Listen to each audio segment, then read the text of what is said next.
Alors en fait, on appelle un isotope, deux atomes qui vont présenter en fait une certaine différence dans leur constitution. On a vu qu'un atome, c'est constitué donc d'un noyau, on a les électrons qui vont tourner autour, et dans le noyau, il y a ce qu'on appelle donc les protons et les neutrons. Donc des atomes qui sont isotopiques, ce sont en fait des atomes qui vont présenter le même nombre de protons, c'est-à-dire qu'ils sont présents normalement pour la même identité, mais pour lesquels en fait on va avoir des nombres de neutrons différents. Ce qui veut dire que pour le noyau, donc avec le schéma qui est symbolisé derrière, ici dans le noyau, on va donc avoir des éléments en plus. Donc on va avoir un noyau qui va être plus lourd, un noyau qui est différent, mais l'identité demeure la même, puisqu'en fait on a le même nombre de protons. Donc on a le même Z, mais on n'a pas le même A. C'est pour ça que dans les exemples qui sont donnés sur la page, on va donc avoir par exemple pour le carbone, du carbone 12, du carbone 13 et du carbone 14. On a donc le même nombre de protons, on a la même identité, mais pas le même nombre de neutrons. Et donc on n'a pas le même nombre de nucléons.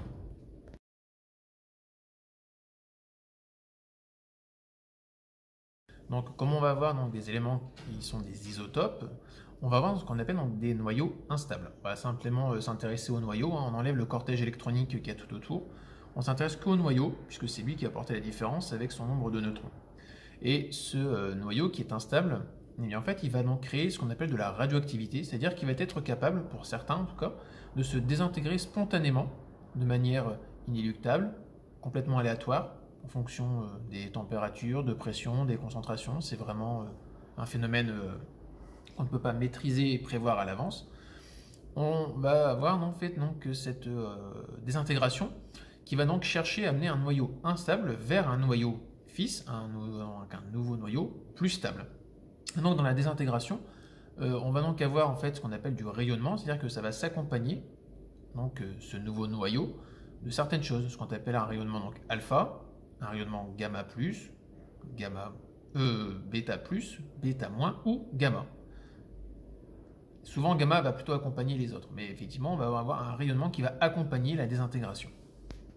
Donc comme on a une transformation qui est nucléaire, qui n'est pas une transformation chimique, on est bien nucléaire parce qu'on va s'intéresser uniquement au noyau, on doit quand même vérifier ce qu'on appelle les lois de conservation de la matière. C'est-à-dire que ce qu'on a joué au départ, on doit le récupérer à la sortie, donc avec les réactifs, produits, comme on fait sur la chimie. Le nombre de noyaux donc, on doit donc avoir une conservation du nombre de protons qui a été mis en jeu. On doit aussi avoir une conservation de la matière, donc une conservation aussi du nombre de nucléons qui a été mis en jeu. Donc on doit conserver entre donc, le noyau qui va se désintégrer, le noyau instable, et le noyau fils, plus le rayonnement, à savoir alpha, bêta plus ou bêta moins. On doit donc avoir la conservation avec les Z et les A, de gauche et à droite, de la flèche de cette réaction nucléaire.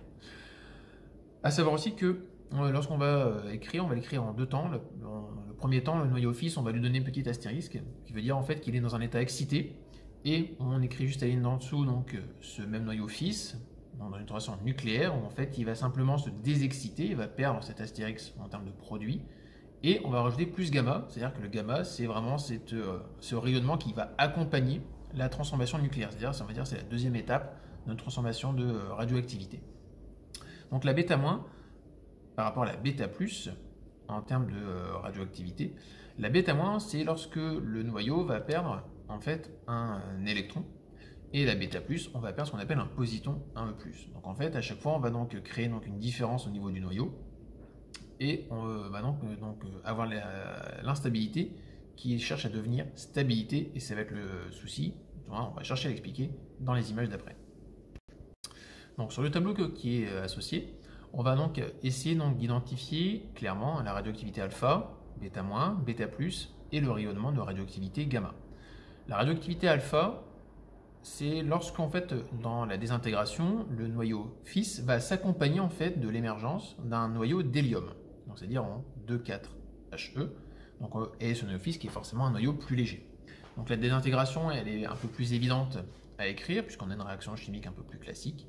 Et donc, ça veut dire que le noyau fils, lui, se présente donc avec un nombre de protons qui sera donc à Z-2.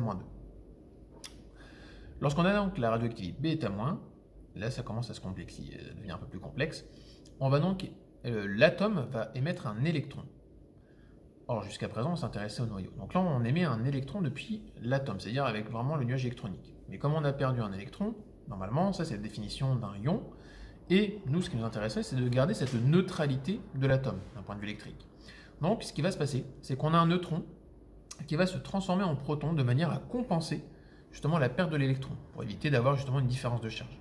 C'est pour ça que dans l'écriture tout en bas, lorsqu'on va donc écrire la transformation nucléaire, on va donc avoir un noyau fils qui va devenir un noyau plus lourd. On va donc avoir un Z plus 1 qui va donc se créer. Donc on se désintègre et en fait le noyau stable est un noyau plus lourd qui va se créer. La bêta+, c'est l'inverse, c'est lorsqu'on va avoir l'émergence d'un ce qu'on appelle un positon. Alors les positons, on va essayer plutôt de le comparer, le dire que c'est un proton, hein, qu'on notera E+, alors que l'électron se note E-. Et dans ce qu'on va donc l'écrire, on va donc lui avoir l'inverse, c'est-à-dire que puisque c'est une valeur positive, on doit donc compenser. Et donc en fait le noyau va chercher du coup à se transformer en un noyau fils plus léger. Donc on va avoir un Z-1, de manière à donc créer la conservation de la matière, conservation de la charge, enfin charge, de garder 0 pour pas qu'on ait d'ion. Donc on va donc avoir un 0,1 E+, alors que dans la bêta-, on a un 0, -1 E et un moins pour l'électron. La radioactivité gamma, c'est celle qui va plutôt accompagner toutes les autres. C'est en fait l'émergence de l'énergie, hein, la désexcitation énergétique du noyau fils lorsqu'il va chercher donc à devenir stable. On va donc avoir des libérations d'émissions, de vibrations, on va donc avoir de l'énergie sous forme de lumière, sous forme de chaleur, et on peut avoir des émergences de photons à certains moments. Donc on va avoir de la lumière, ou tout au moins des rayonnements. Et donc en fait la simple transformation nucléaire passe d'un état excité vers un état non excité, plus le gamma, et en fait on a écrit simplement gamma pour indiquer qu'on a donc perdu cette énergie.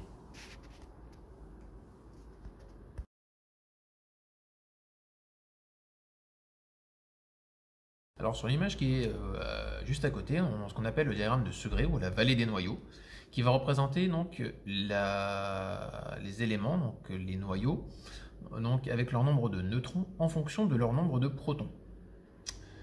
Chaque carré va représenter un noyau, et en fait on va représenter donc les noyaux qui sont stables, les noyaux donc après dits instables avec émetteurs donc alpha, bêta- et bêta+.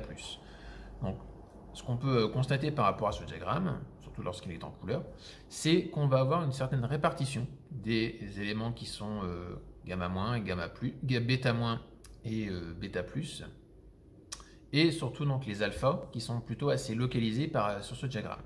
Il y a une bisectrice sur laquelle on sait qu'on fait la représentation donc de n égale z, et ce sont les éléments pour lesquels on a une très grande stabilité, hein, qui est juste au début du graphique, puis après on voit que ce graphique diverge par rapport, en fait, il commence à s'écarter de la bisectrice, donc on commence à avoir des éléments de plus en plus instables, ce qui montre aussi que dans la classification périodique, on va avoir énormément d'éléments qui vont avoir une radioactivité naturelle.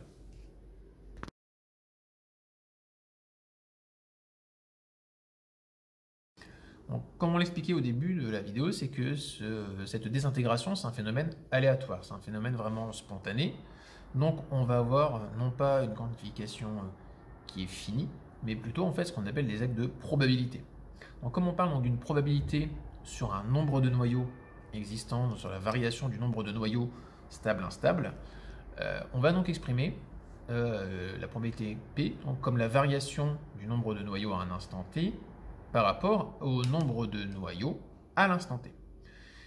Ça, on va donc mathématiquement le lier à ce qu'on appelle une constante de désintégration, lambda.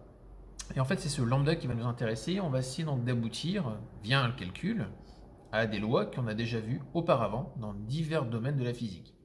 Alors, si on prend effectivement toute la résolution mathématique, point par point, en faisant donc de l'intégration, en passant aussi donc par les logarithmes et les exponentielles, on arrive donc à une loi de décroissance radioactive qui nous dit que voilà, ce nombre de noyaux à un instant t est égal au nombre de noyaux qu'on avait à l'instant initial, au moment où on les avait en main, fois l'exponentielle de moins lambda, donc ça va être constante des intégrations, qui multiplie la variation de temps entre t et t0. Et cette écriture donc de l'exponentielle, elle nous rappelle aussi donc ce qu'on avait pu voir par rapport à des condensateurs, avec les phénomènes de décharge, avec les phénomènes donc de décroissance au niveau des quantités de charge, donc c'est des lois qui sont connues, et on sait déjà exploiter ce type de graphique comme on va le faire par la suite. Comme la loi de décroissance radioactive, c'est toujours donc le même modèle, on est toujours sur le même mode, ce n'est que la valeur de lambda avec le nombre initial, donc le n0, le nt0 de noyau qu'on a initialement, qui va changer, en fait, on va dire les paramètres du graphique. On aura toujours la même forme.